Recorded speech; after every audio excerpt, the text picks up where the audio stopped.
So I'm asking, does anybody have the guts out there to say, I need Jesus? Because your soul matters. I would do this every stinking Sunday if I had to. I would get down and wash myself off, and if it got you to think and consider you coming forward to make a decision to follow Jesus in your life.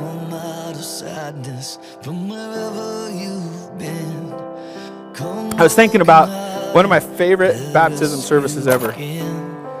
There's this guy named Corey, and I had been preaching, and I'd preached on baptism, and we had a few baptisms that we knew were going to happen that day, and so I'm standing there. I knew the people who were coming. Corey came up to me and he poked me on my shoulders. He said, Kent, can I get baptized today? I said, Corey, yeah, let's talk real quick.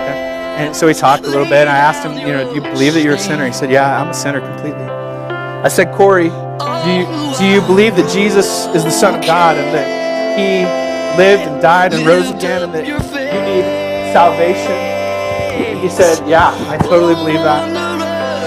I talked to Corey some more, and we talked for a few moments, and then finally I said, Corey, we don't have any clothes for you to get baptized in. And Corey said, Kent, let's just do it in my church clothes. I said, in your church clothes? And he said, yeah, let's do it. And Corey came up. And he came up in his church clothes. And I dunked him under the water. And the church erupted. There's hope for the hopeless, and all those who stray from sin.